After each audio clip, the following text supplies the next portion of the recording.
menjadi hal yang terbaik dalam dunia yang pernah ku rasa.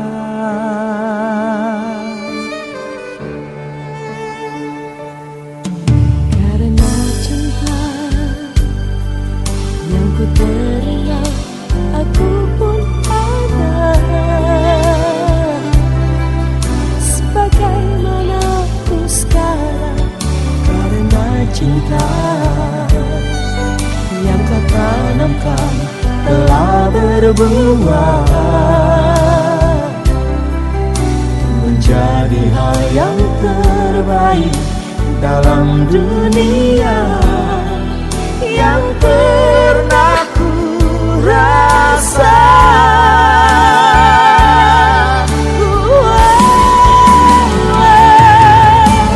Bagiku telah nyata, Engkaulah anugerah yang terindah di atas segala yang ada. Sungguh Engkau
Tuhan saat ini semuanya karena kasih-Mu.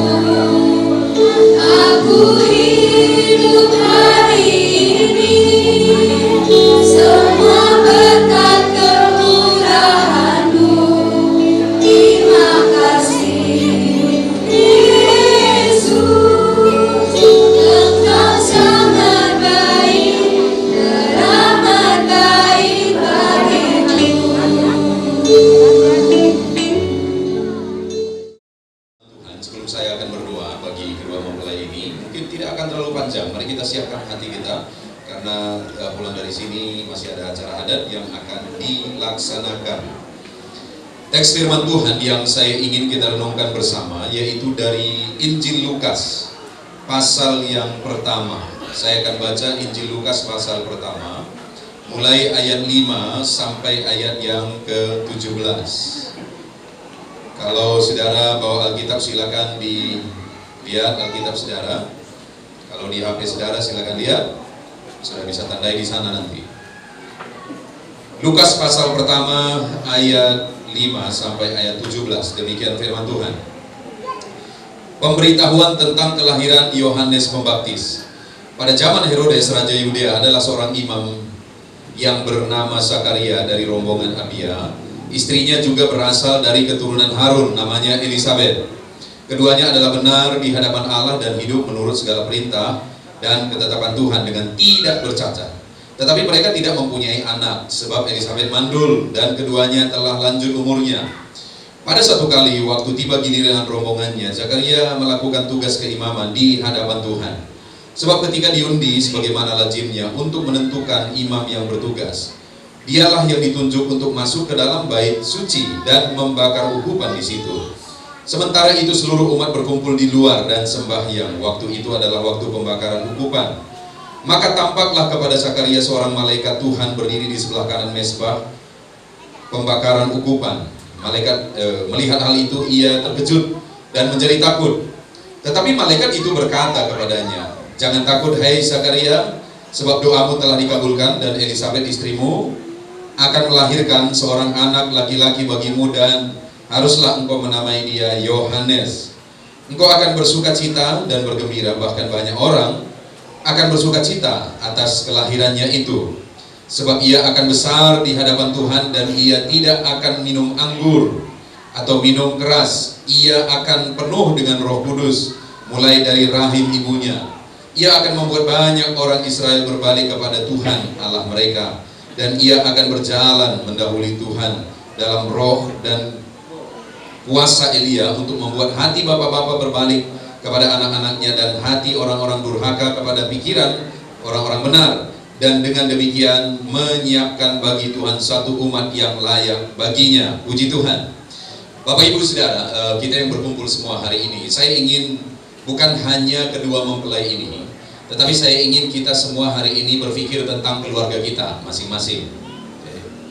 Dan dari ayat ini kisahnya adalah tentang kelahiran Yohanes Pembaptis, di mana orang tua Yohanes Pembaptis yaitu Zakaria dan Elisabet, keduanya mereka berasal dari keturunan imam, atau kalau sekarang itu sama-sama, baik Zakaria adalah anak dari keturunan pendeta, baik Elisabet juga dari keturunan pendeta gitu, dan dua-dua anak pendeta, dua-dua ketemu, gitulah kira-kira, dan menikahlah mereka, dan kemudian mereka hidup melayani Tuhan.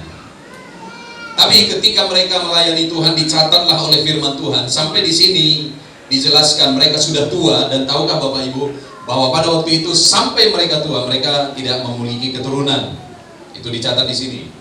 Tetapi kemudian akhirnya mujizat terjadi, dan akhirnya malaikat Tuhan datang kepada Zakaria dan Elisabet untuk menyampaikan bahwa akan lahir dari keluarga mereka seorang yang sangat luar biasa, yaitu Yohanes Pembaptis. Yesus menegaskan bahwa ketika satu kali dia menunjuk Yohanes Pembaptis, sebelum dia tidak ada yang seperti dia, sesudah dia pun tidak ada yang seperti dia. Artinya Yohanes Pembaptis itu adalah satu-satunya orang yang begitu spesial di hadapan Tuhan. Dan itulah yang dikaruniakan oleh Tuhan di tengah keluarga Zakaria dan Elisabet. Ya, memang begitu lama mereka menunggu. Ya, memang lama sekali mereka tidak memiliki keturunan. Lama sekali mereka bermasalah. Nah, bagi orang Israel sama agak mirip-mirip dengan orang Batak, mirip dengan orang Karo. Kalau nggak memiliki keturunan itu jadi sesuatu yang punya nilai kurang baik gitu. Sampai saya tanya kedua seringkali kalau ada kedua mempelai, saya sering bilang kepada mereka, gimana kalau Tuhan nggak karuniakan anak, gimana? Siap? Kalau misalnya kita nggak tahu Tuhan nggak karuniakan anak, gimana? Siap terus? Lalu mereka bilang, siap pendeta. Kenapa? Karena kami menikah bukan untuk anak. Karena di dalam ketika Tuhan mempertemukan Adam dan Hawa, belum dibilang di situ, belum ada di situ dibahas masalah anak. Tetapi ada hal-hal yang jauh lebih penting. Tidak baik kalau manusia itu seorang diri saja, lalu akan memberi pasangan bagi dia. Jadi Tuhan mau melihat satu pasangan yang lebih baik, itu saja. Dan dia berkata, aku akan memberikan penolong baginya. Tuhan mau supaya ada penolong baginya. Itu yang terbaik. Nah, tapi waktu itu Zakaria dan Elisabet mengalami satu masalah. Padahal mereka dari keturunan hamba Tuhan, mereka anak hamba Tuhan dua-dua, dan mereka juga hidup melayani Tuhan. Tapi mereka juga punya masalah. Dari sini saya mau menegaskan bahwa hidup ini memang siapapun pasti akan punya masalah. Itu yang harus kita siap. Itu yang harus disadari, dan satu pasangan itu harus siap bahwa hidup itu memang pasti ada masalah. Malah saya bertanya gini, kalau ada orang misalnya, kenapa kamu nikah? Karena bosan sendiri, selama ini banyak kali masalahku sendiri. Saya bilang, ketika kamu menikah, kamu akan bertemu masalah lebih banyak, karena kamu dua sekarang, masalah dua orang yang akan kamu tanggung sekarang.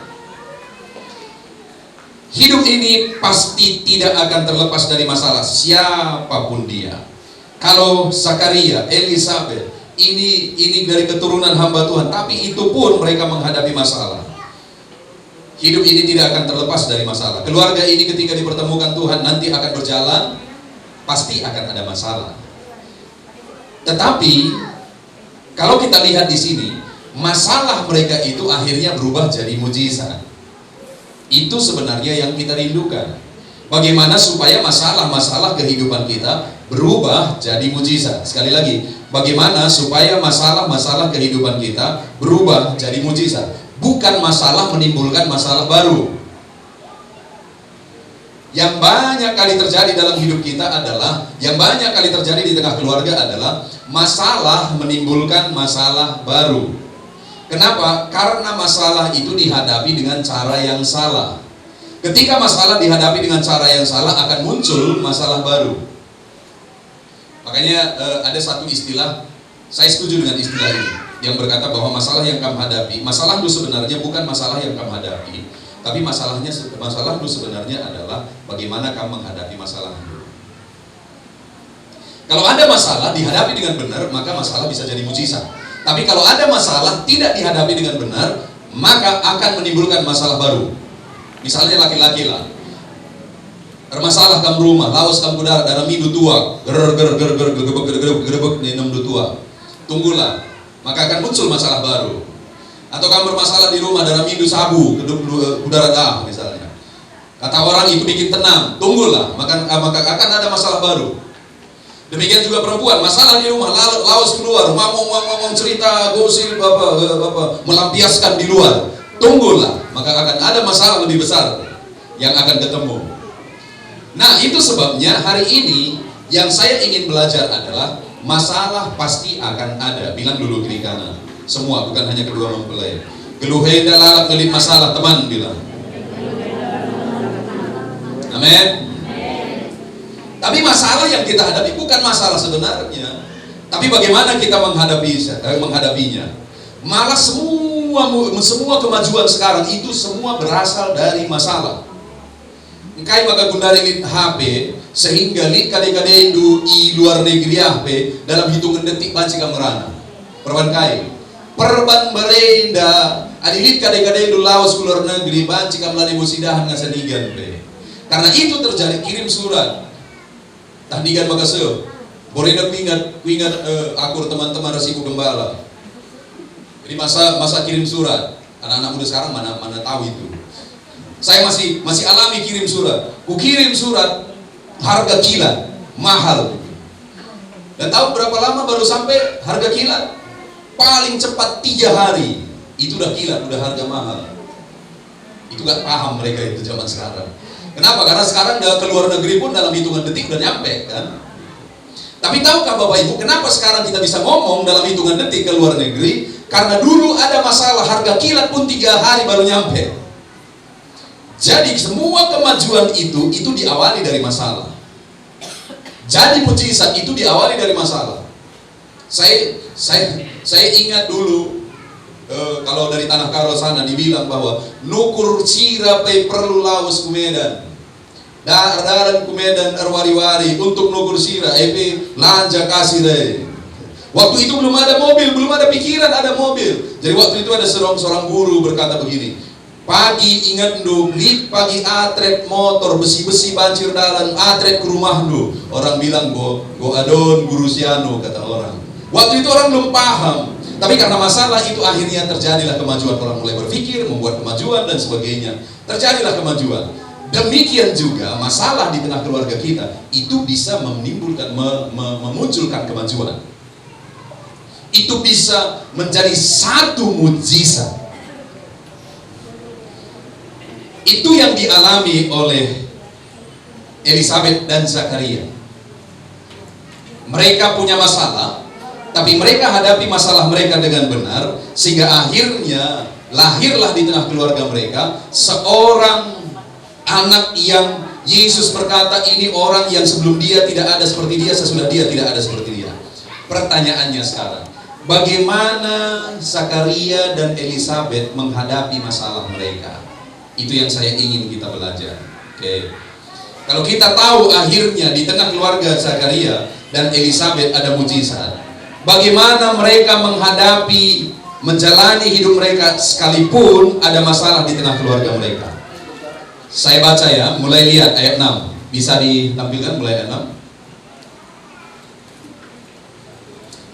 Ini ayat 6, perhatikan. Mereka udah punya masalah nih. Mereka punya kerinduan supaya di tengah keluarga mereka ada keturunan, tetapi dikatakan di sini, keduanya adalah benar di hadapan Tuhan dan hidup menurut perintah dan ketetapan Tuhan dengan tidak bercacat. Oke, ini yang pertama. Mereka sudah menghadapi masalah, tapi saat mereka menghadapi masalah dicatat di sini bahwa keduanya mereka tetap hidup benar di hadapan Tuhan dan hidup menurut segala perintah Tuhan dan ketetapan Tuhan dengan tidak bercacat. Simpelnya, sekalipun mereka bermasalah dalam hidupnya di tengah keluarganya, mereka menghadapi masalahnya dengan hidup seturut firman Tuhan.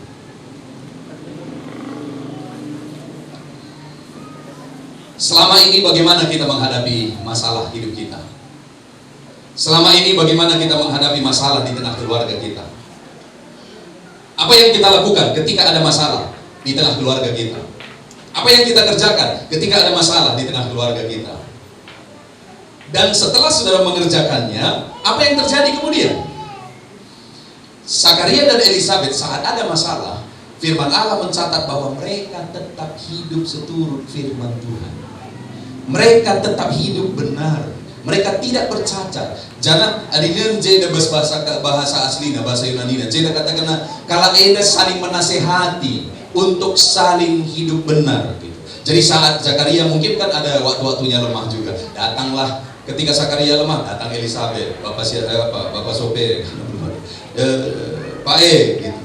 Janganlah kamu lemah, tetap kita hidup benar. Datang lagi ketika Elisabet kelihatan lemah, datang suaminya dan berkata, jangan kamu lemah, tetap kita kuat, tetap kita hidup benar. Itu yang mereka lakukan terus dan sampai mereka tua, itu yang mereka lakukan. Dan Tuhan lihat itu, dan itulah yang akhirnya membuat mereka mengalami mujizat. Jadi Man Bandu Duana kami kedua mempelai, saat lip masalah pagi, alakan masalah alu kam tetap geluh seturut kata di bata. Adi lako kendu ku jamin kam ngalami mujizat besgeluh.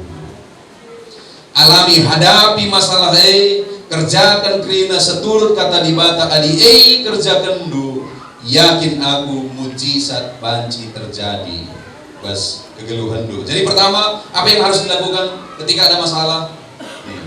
Keduanya suami dan istri tetap hidup menurut perintah Tuhan, hidup benar di hadapan Tuhan. Dan yang kedua, apa yang mereka lakukan? Ayat 18 dikatakan, pada satu kali tiba giliran rombongannya, Sakaria melakukan tugas keimaman di hadapan Tuhan.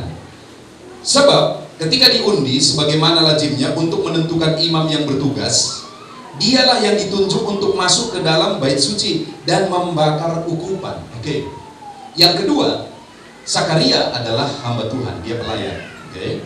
Saat dia menjalani hidupnya dan ada masalah dalam hidupnya, apa yang dia lakukan? Dia tetap melayani Tuhan.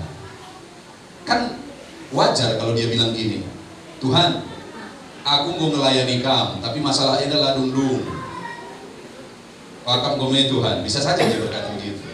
Jadi wajar Tuhan aku lemah, wajar aku nggak melayani pe aku masalahku labo dungdung. Bisa aja dia bilang begitu. Apalagi mungkin orang-orang juga berkata, orang-orang berkata dia hamba Tuhan, tapi masalah napela dungdung. Mungkin orang bisa berkata begitu. Tapi yang dipilih oleh Sakaria adalah dia tetap melayani Tuhan sekalipun masalahnya masih ada. Aku lupa nukun sa, tapi waktu itu kusung ingat kagak ada kusung pun jabang deh, abang di waktu pas masa go golip perintah. Iya pas gereja jadi tugasnya pas gereja. Waktu itu ada bahasa enggak. Lagu terkait tugas gereja pas masa Tapi semuanya kita adalah pelayan. Guna menyaksikan kedua mempelai ini memasuki pernikahan kudus, satu hal yang mulia, satu hal yang dikehendaki oleh Allah. Itu sebabnya saat ini saya menjadikan saudara semua untuk menjadi saksi dalam pernikahan kudus ini. Mempelai laki-laki, sekabi aku gelari kamu, saudara Bergeh Ginting, dan mempelai perempuan saudari Marianta Bruce Tepuh. Kalau saudara berdua sudah dengan sungguh memilih teman hidupmu dalam pernikahan kudus ini, dan tidak ada lagi halangan yang memisahkan saudara berdua, maka sebagai tanda kesungguhan saudara berdua, saya meminta saudara berdua untuk berjabatan tangan. Apakah saudara menerima wanita yang sedang berjabatan tangan dengan saudara ini sebagai istri saudara, dan saudara akan diberkati dengan dia di hadapan Tuhan dan saksi-saksi yang berkumpul di sini, dan saudara bersedia berjanji untuk selalu mengasihi dia, menghormati dia, dan rela meninggalkan semua untuk bersatu dengan dia, dan saudara akan berusaha untuk menjadi suami yang benar di sepanjang hidupmu berdua, tetap setia dalam keadaan kaya maupun dalam keadaan miskin, dalam keadaan kesukaan maupun dalam kesusahan, dalam keadaan sehat maupun sakit, dan hanya kematian yang dapat memisahkan saudara berdua. Apakah saudara mau berjanji demikian? Kalau saudara mau berjanji demikian, ucapkan dengan keras, haleluya, saya berjanji. Haleluya, saya berjanji. Saudari Marianta Bruce Tepuh, apakah saudari menerima pria yang sedang berjabatan tangan dengan saudari ini sebagai suami saudari, dan saudari akan diberkati dengan dia di hadapan Tuhan dan saksi-saksi yang berkumpul di sini, dan saudari bersedia berjanji untuk selalu mengasihi dia, menghormati dia, dan rela meninggalkan semua untuk bersatu dengan dia, dan saudari akan berusaha untuk menjadi istri yang benar dan setia di sepanjang hidupmu berdua, baik dalam keadaan kaya, miskin, kesukaan maupun kesusahan, dalam keadaan sehat maupun sakit, dan hanya kematian yang dapat memisahkan saudara berdua. Apakah saudari mau berjanji demikian? Kalau saudari mau berjanji demikian, ucapkan dengan keras, haleluya, saya berjanji. Haleluya, saya berjanji. Berdua telah saling mendengar janji masing-masing dan meneguhkan janji itu dengan berjabatan tangan. Maka dengan ini sekarang saya menyebut saudara berdua sebagai suami istri, Sebab itu apa yang sudah dijodohkan Allah jangan diceraikan oleh manusia.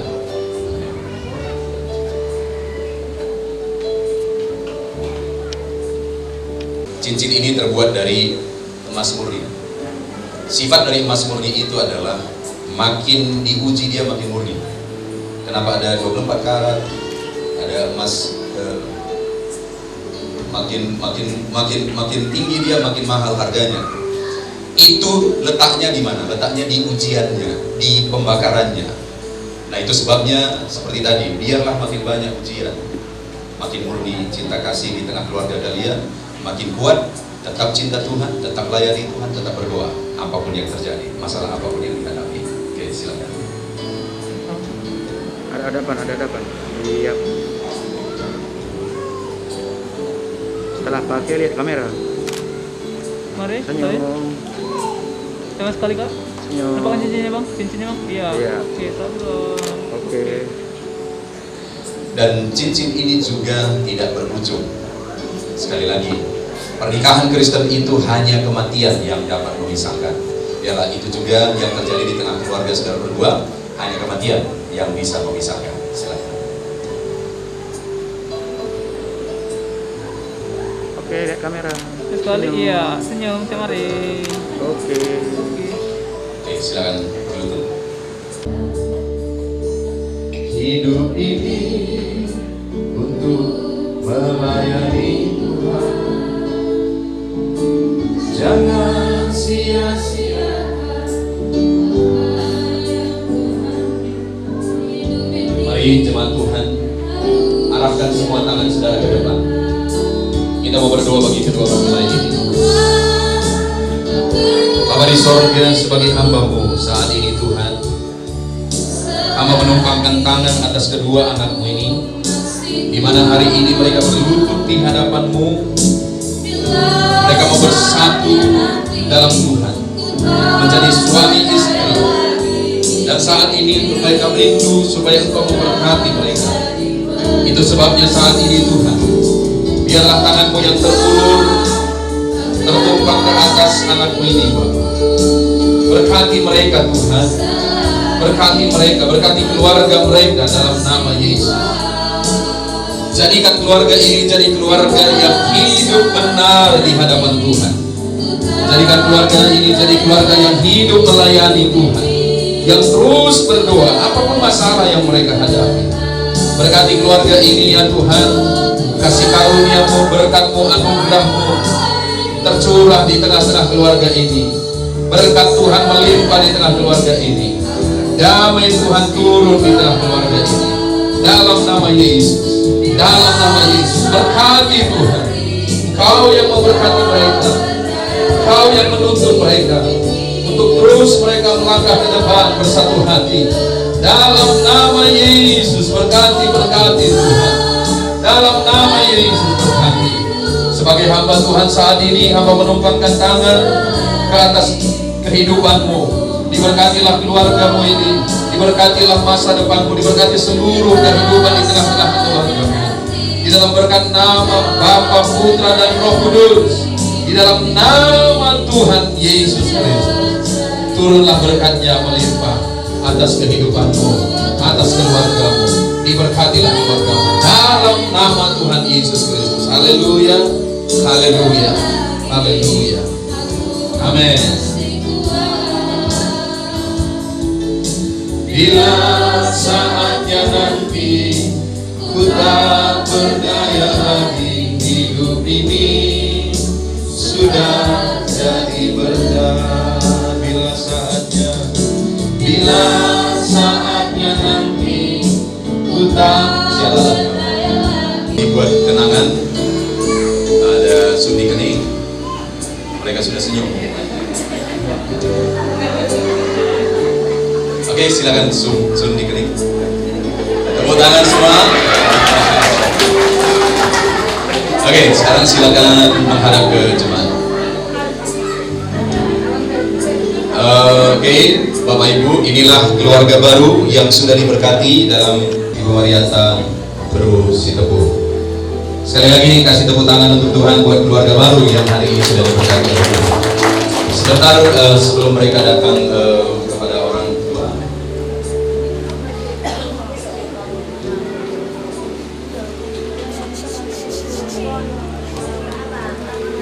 Oke, hari ini mereka mau berbicara kepada keluarga, boleh mereka berbicara.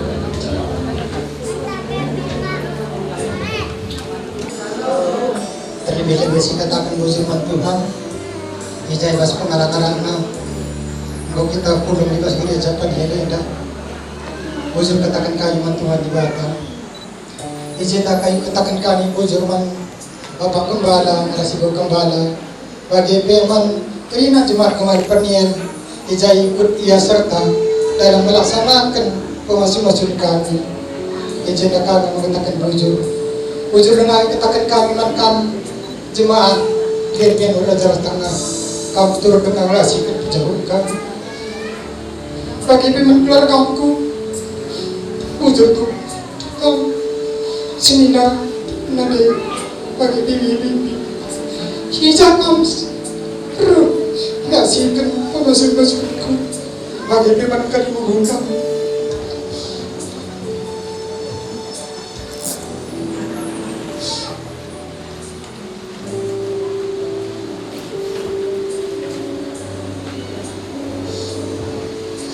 Bujur nanti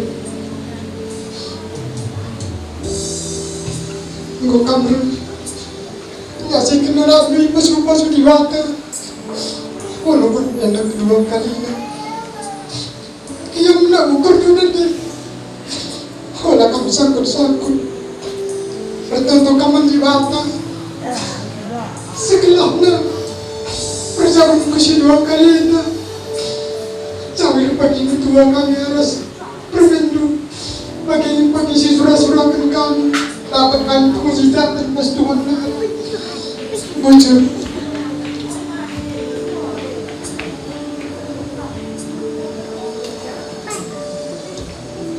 Salam.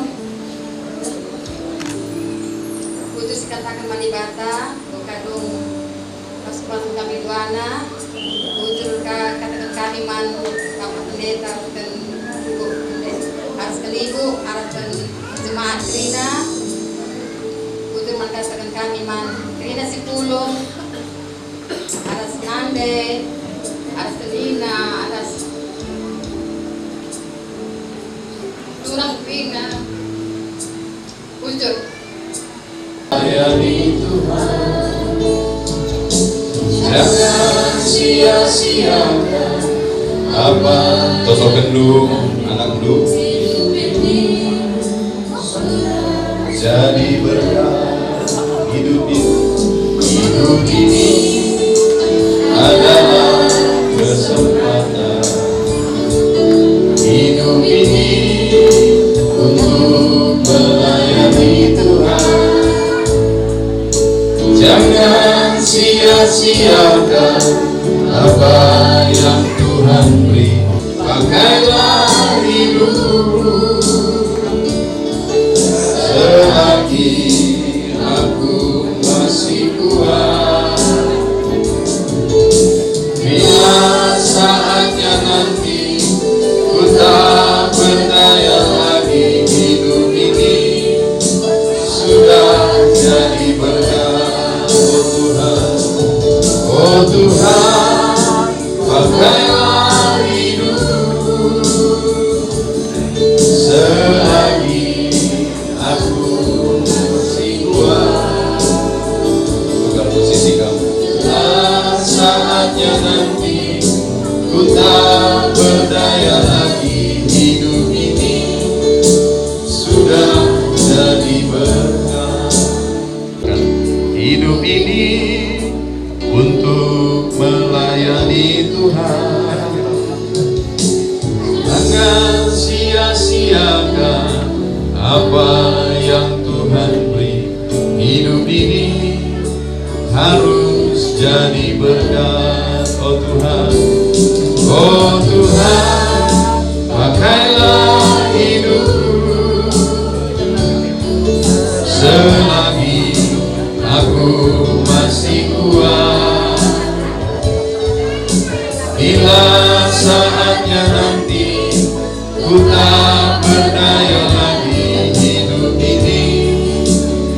sudah jadi berkat. Oh Tuhan, oh Tuhan, pakailah hidupku selagi aku masih kuat. Bila saatnya nanti ku tak berdaya lagi, hidup ini sudah jadi berkat. Oh Tuhan, oh Tuhan, pakailah hidupku selagi aku masih kuat. Bila saatnya nanti ku tak berdaya lagi, ini sudah jadi berkat.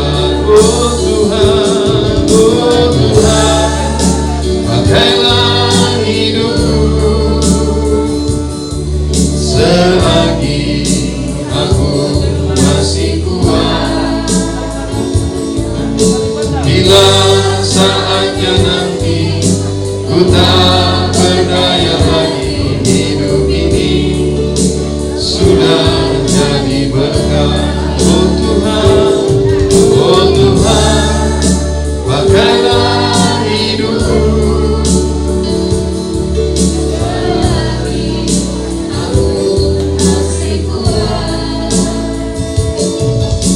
bila saatnya nanti ku tak berdaya lagi, hidup ini sudah jadi berkat. Oh Tuhan, oh Tuhan, pakailah hidupku selagi aku masih kuat. Bila saatnya nanti ku tak berdaya lagi, hidup ini sudah jadi berkat. Bila saat diberkati Tuhan, dan pesan dan sikatnya, jadilah keluarga takut akan Tuhan, ya kan? Dan selalu berserah kepada Tuhan, diberikan kesehatan, rezeki yang melimpah, ingat Tuhan dan gereja. Itu aja. Terima kasih untuk kita semua yang cuma di sini, baik penundangan DPI Raja Tengah maupun GPD ini. Puji Tuhan, banyak bersyukur dari kami, berterima kasih sebesar-besarnya. Amin. Dari keluarga semua ucapkan banyak terima kasih atas kedatangan Bapak Ibu saudara-saudari sekalian, dan kami mengundang pada sekalian supaya kita nanti berkumpul di balai desa ke rumah kami, dan kita nanti di situ makan ala kadarnya. Atas kekurangan kami, penyambutan kami kepada Bapak Ibu saudara-saudari sekalian, kami mohon maaf. Tuhan Yesus berkati.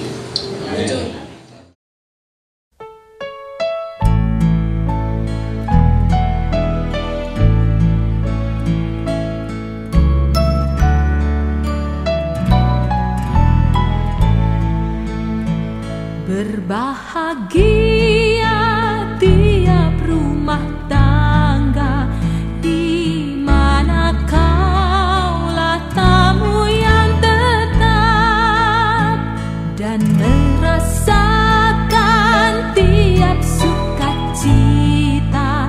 Tanpa Tuhannya tiadalah lengkap, di mana hati girang menyambutmu dan memandangmu dengan berseri. Tiap anggota menanti sabdamu dan taat akan firman yang kau beri. Berbahagia